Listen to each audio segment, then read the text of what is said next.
ke depan mereka akan seperti apa. Nanti kalau ya sudah kerja, sudah pensiun, habis pensiun ini bikin apa di rumah ya? Pasti dia berpikir begitu.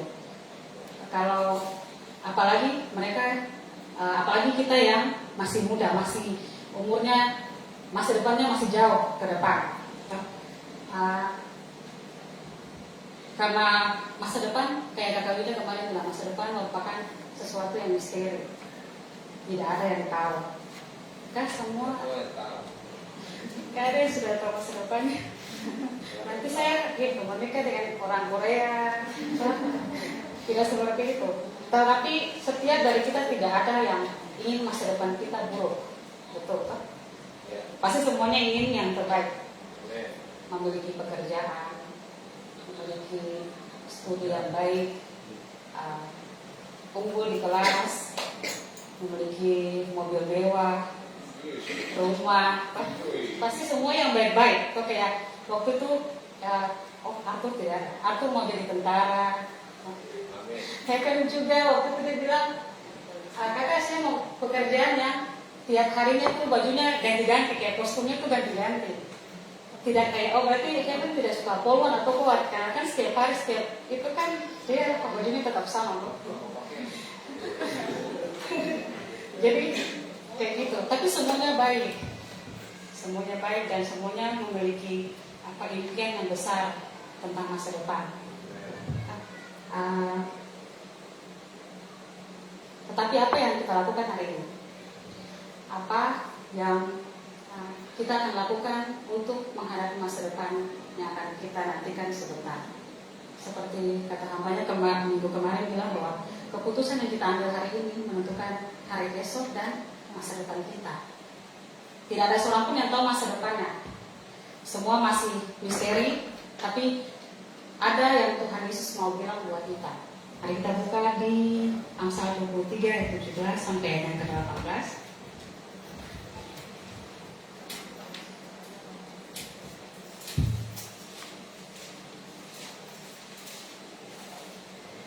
Kita baca sama-sama.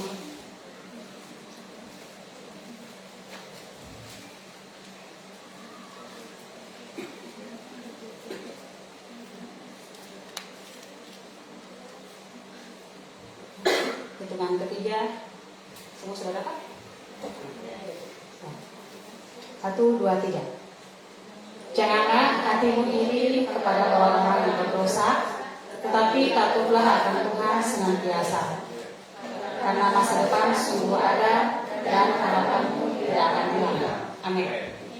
Masa depan yang Tuhan berikan bagi kita semua sangat indah. Amin. Tuhan sedang merendah masa depan kita sebaik mungkin. Tetapi apa yang kita lakukan saat ini? Tidak mungkin saya mau juara 1 di kelas, tapi sekarang saya malas belajar. Saya mau rumah yang kaya, tapi saya malas bekerja. Tidak seperti itu. Karena Tuhan yang merendah masa depan kita, penting bagi kita untuk berjalan bersama dengan Tuhan. Kadang-kadang kita mau yang terbaik di depan, tapi kita tidak mau siap berproses. Kita tidak mau melakukan yang terbaik itu untuk meraih masa depan yang baik itu. Kita mau ya sudah gampang-gampang saja. Yang penting ya sudah kita hidup habis SMA, sudah kali jadi tukang parkir kah, begitu saya kok. Tidak usah yang tinggi-tinggi. Tetapi tidak demikian halnya dengan Tuhan. Maksudnya Tuhan sudah merencanakan yang begini, yang paling baik untuk kebaikan kita. Tapi apakah kita mau siap berproses atau tidak? Kita akan bahas malam ini. Ada 2 hal kenapa kita harus menghadapi masa depan bersama Tuhan Yesus. Yang pertama, karena Tuhan kita setia. Salah satu sifat Tuhan yaitu setia. Kalau kita tidak setia, dia tetap setia karena dia tidak dapat menyangkal dirinya. Yang firman Tuhan berkata, dia setia menyertai langkah hidup kita dari dulu, sekarang, sampai selamanya. Maka kita perlu khawatir ke sini? Kita tidak perlu khawatir karena Tuhan tetap sertai, tetap menuntun kita, tetap yang pegang kendali, makanya kita tidak perlu khawatir. Tetapi ada kalanya kita tidak bisa melihat kesetiaan Tuhan. Seperti di ayat yang 17 berkata bahwa janganlah hatimu iri kepada orang-orang yang berdosa, tetapi takutlah akan Tuhan senantiasa. Kenapa kita sulit? Kita sulit melihat kesetiaan Tuhan dalam hidup kita. Yang pertama karena kita iri hati. Ada sifat iri hati dalam hati kita dan tidak menghormati firman Tuhan. Kita lebih membanding-bandingkan diri kita dengan orang lain. Sama waktu itu yang pas, contohnya saya, yang aku bilang kita harus main drum, tapi saya berpikir dalam hati saya bukan Anissa yang memang bisa drumnya bagus. Karena saya membandingkan diri, jadi memang pikirnya ya sudah saya tidak bisa saja begitu. Tidak mau kayak membangkitkan diri untuk tetap melatih diri untuk bisa tahu.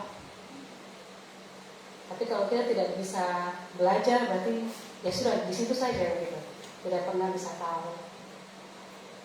Kadang-kadang kita lebih membandingkan diri kita dengan orang lain.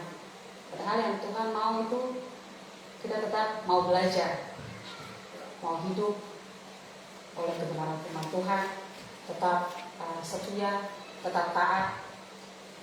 Dan yang kedua, karena Tuhan punya rencana atas masa depan kita. Tuhan punya rencana atas masa depan kita yang terambil di ayat 18. Karena masa depan sungguh ada dan harapanmu tidak akan hilang. Ayat pentingannya di Yeremia 29 ayat 11. Ayat hafalan.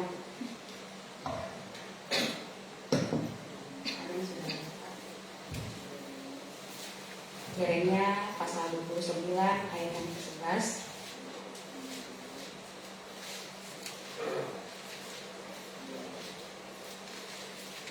Sebab aku ini mengetahui rencana-rencana apa yang ada padaku mengenai kamu. Demikianlah firman Tuhan, yaitu rancangan damai sejahtera dan bukan rancangan kecelakaan, untuk memberikan kepadamu hari depan yang penuh harapan. Amin. Tuhan punya rencana yang indah. Dia sudah berjanji di sini di dalam firman-Nya bahwa masa depan kita ada dalam tangannya. Dia punya rencana untuk masa depan kita, karena rencana Tuhan bagi kita adalah rencana damai sejahtera, bukan rancangan kecelakaan, untuk memberikan hari depan yang penuh pengharapan. Kalau kita mengikuti rancangan Tuhan atau rancangan kita tidak akan pernah sampai pada tujuannya Tuhan. Kalau mau sharing sedikit, saya juga tidak berpikir bahwa saya ada di Manokwari.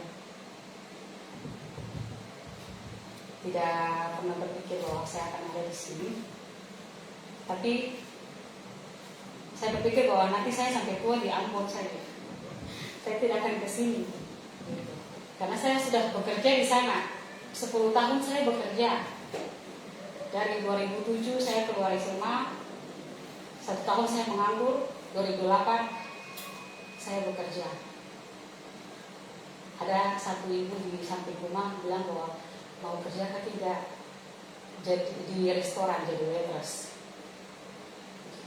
Tapi saya berpikir, masa jadi waitress aja tuh? Nanti kalau saya di rumah kan terus teman-teman lihat bagaimana? Ih, dia ini singkirnya, dia jadi pramusaji saja, begitu. Keegoisan masih mengental, masih ada. Tapi saya berpikir bahwa yang penting saya tidak tinggal di rumah. Saya tidak mau jadi beban hidup orang tua. Dan saya mau untuk bekerja. 4 tahun saya jadi waitress. Setelah itu rumah makannya tutup. Saya pindah, tapi maksudnya sebagian karyawan ada yang di PHK, ada yang lanjut. Dan saya termasuk di dalamnya. Teman-teman semua di rumah makan yang lain lagi. Karena bos itu ada punya 2 rumah makan. Dan teman-teman yang lain di rumah makan yang satu, tapi saya sendiri yang di toko baju. Begitu. Mungkin saya sudah pernah cerita di pesan. Saya di toko baju itu, saya berpikir lagi, ini mulai dari awal lagi. Kalau memang kan lanjut dengan yang jadi di rumah makan, berarti saya sudah tahu karena pekerjaannya biasa. Gitu. Tapi saya di toko baju di Ambon Plaza, yang paling belakang dekat musola. Yang paling ramai itu cuma Natal, Lebaran, Paskah. Lain dari itu pelaris hanya satu-satu. Di situ setiap hari saya kayak bagaimana ya, sedih. Maksudnya apa yang Tuhan mau dalam hidup saya begitu. Masa saya cuma duduk setiap hari, cuma dapat satu-satu pelaris, terus tiap bulan dapat gaji. Begitu. Saya juga malu hati tuh. Tidak kerja, cuma duduk saja, setiap bulan dapat gaji. Tapi Tuhan tidak merubah keadaan kita, tapi Tuhan merubah hati kita lewat setiap proses, setiap keadaan yang Tuhan izinkan terjadi. Dan sampai 2 tahun bertahan. Terus tokonya tutup. Saya kira mungkin saya dikembalikan lagi ke rumah makan, padahal tidak. Bosnya bilang, Bibi nanti ikut di toko bangunan. Mulai kembali lagi dari awal. Toko bangunan ini berarti maksudnya sudah hafal harga-harga paku. Kalau yang di rumah makan kan sudah biasa. Dari rumah makan terus toko baju, saya harus hafal harga-harga baju. Diproses. Terus di toko bangunan. Semuanya laki-laki, saya sendiri perempuan. Karena kan toko bangunan cuma diperlukan kasir. Yang lain untuk angkat-angkat barang. Dan di situ 4 tahun saya bekerja di bos yang sama 10 tahun. Dan waktu itu saya mau datang ke sini, bosnya bilang, saya kasih gaji kurang Pak, saya kasih gaji lebih kurang. Saya bilang tidak Bapak. Tapi saya berpikir bahwa saya juga tidak mungkin sampai tua di toko. Saya pikir begitu. Saya tidak mungkin sampai tua di toko. Dan waktu itu kakak di sini bilang bahwa mau datang ke sini tidak. Saya bilang iya. Sampai di sini pun banyak hal yang terjadi dan di luar ekspektasi saya hampir mau pulang. Hampir mau pulang. Saya sudah tidak mau lanjut. Saya tidak tahan. Terus setiap hari hanya maksudnya pekerjaannya begitu. Maksudnya dalam pikiran saya mengalami kayak malam dalam jiwa kan, cuman air mata yang dijatuhkan pakai kata-kata.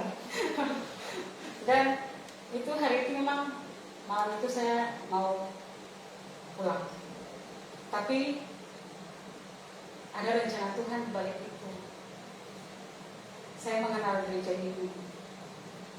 Saya ikut kesan dengan Kak Oli, Kak Ellen, waktu itu masih kesannya dengan Pak J. Saya harus saya waktu itu pulang balik Bakaro kota itu kayak serikat rusak dong bilang, karena harus pesan-pesan barang, saya harus turun bayar, saya balik lagi sembari kuliah. Tapi kalau ada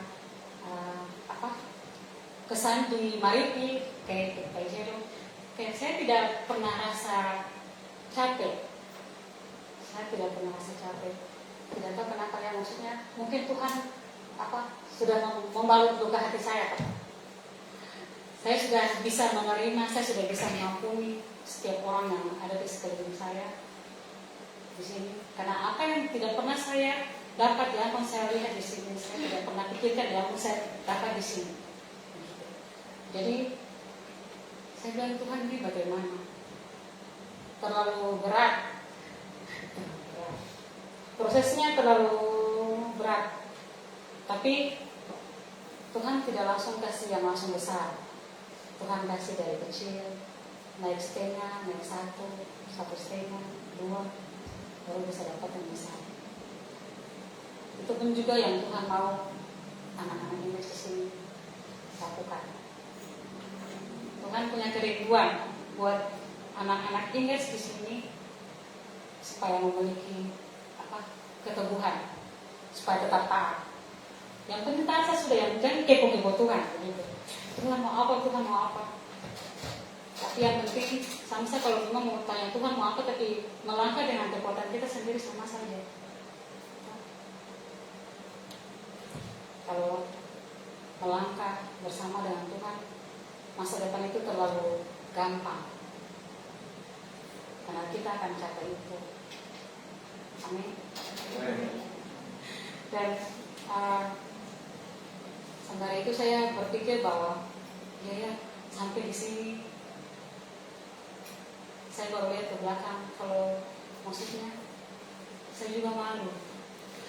Waktu itu kalau saya tidak bersungut atau saya tidak mau cepat, ya pasti saya tidak akan melihat atau mendapat yang besar. Kalau saya cuma mau istilah jadi duit, stop, saya usah, stop saja. Tapi yang penting kita mau taat, butuh kerendahan hati juga, melepaskan setiap ego kita, mau proses instan.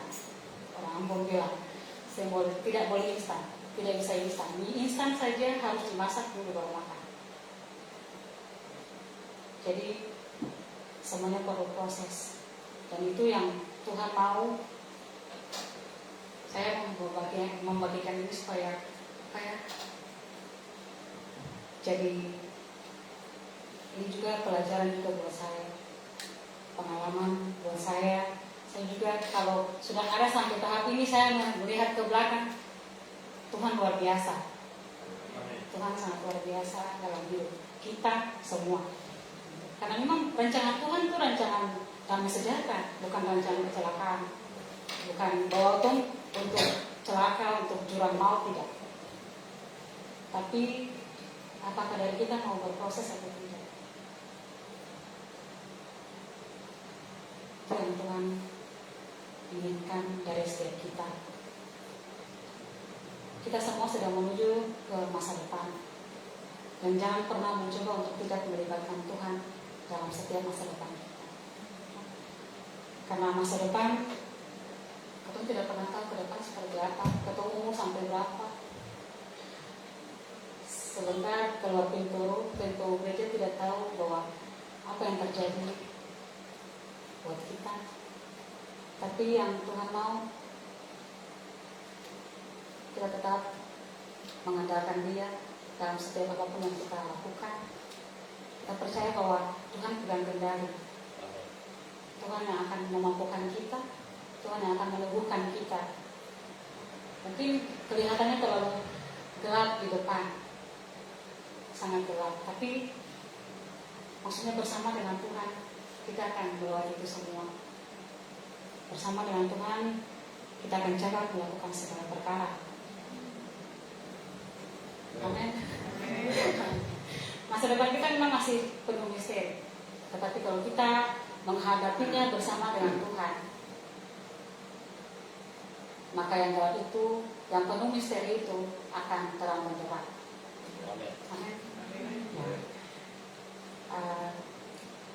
Dan yang ketiga,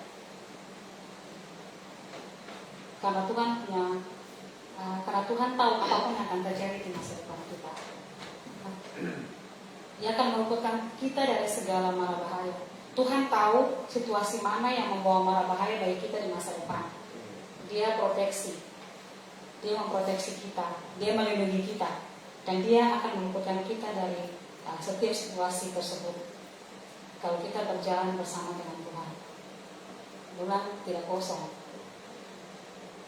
Apapun yang terjadi, kita tetap mengandalkan Tuhan. Dia akan membawa kita di padang rumput yang hijau.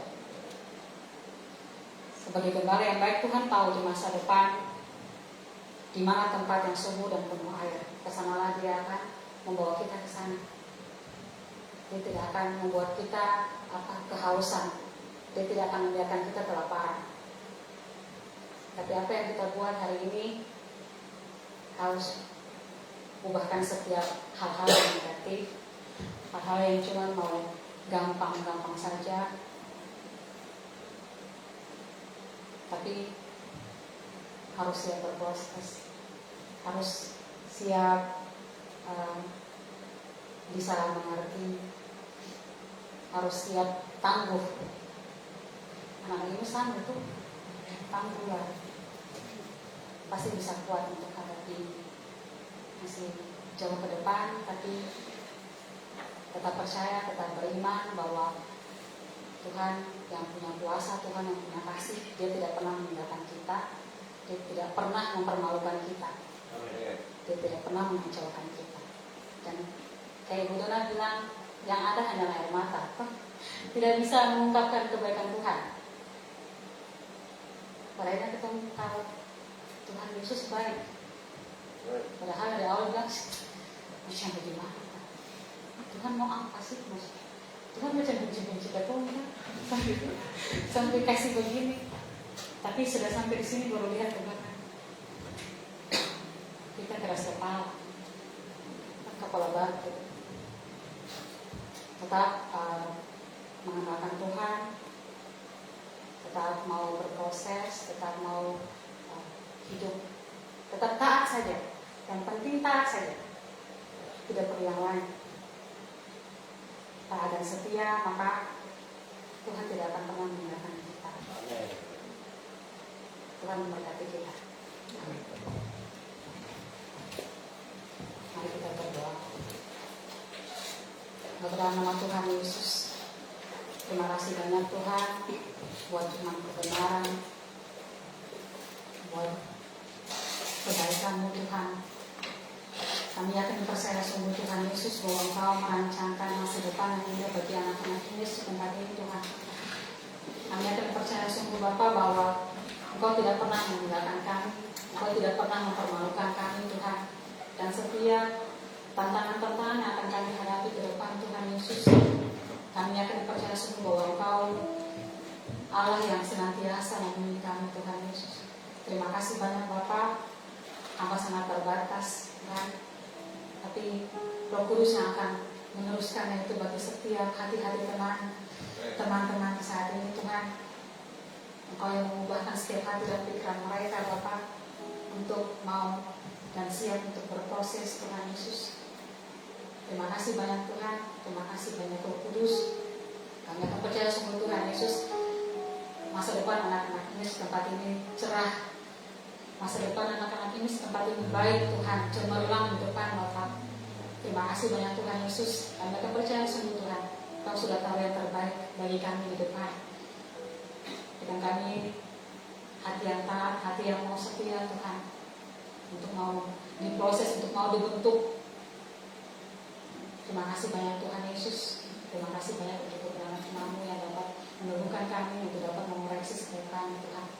Terima kasih banyak Tuhan, di dalam nama Yesus kami berdoa ucap syukur. Haleluya. Amin.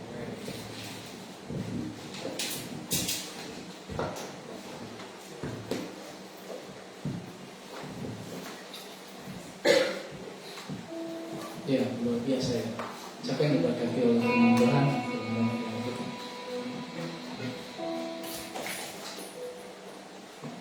Ya, dari yang saya tadi dengar itu taat setia. Ya, itu kunci dari kita taat dan setia. Ya, mari kita persatukan memberikan persembahan. Bapak kami bersyukur untuk kebenaran firman-Mu yang telah disampaikan oleh hamba-Mu Dewi Tuhan. Biar Engkau tambah-tambahkan hikmat-Mu bagi hamba Tuhan. Pakai dia luar biasa Tuhan, sebagai alat-Mu Tuhan di generasi yang akan datang Tuhan. Terima kasih Tuhan, karena kami akan memberi persembahan untuk menunjang image di tempat ini Tuhan. Kami memberi penuh sukacita dalam nama Tuhan Yesus. Kami berdoa mengucap syukur. Amin.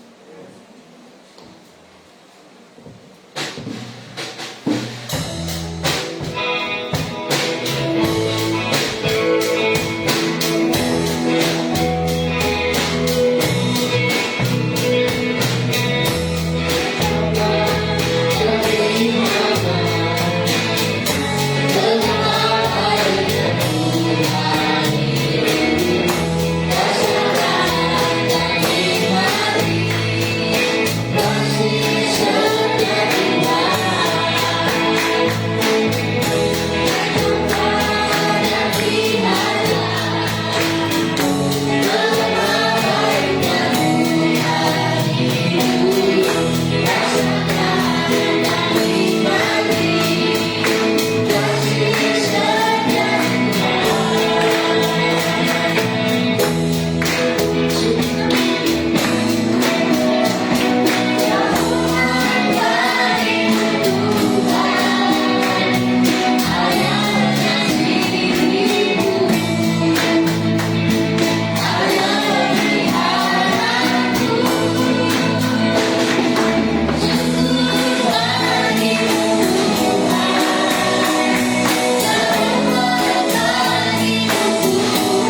Tuhan berkati anak-anak Image dan melindungi anak-anak Image. Tuhan menyinari anak-anak Image dengan wajahnya dan memberi anak-anak Image kasih karunia. Tuhan menghadapkan wajahnya kepada anak-anak Image dan memberi anak-anak Image damai sejahtera.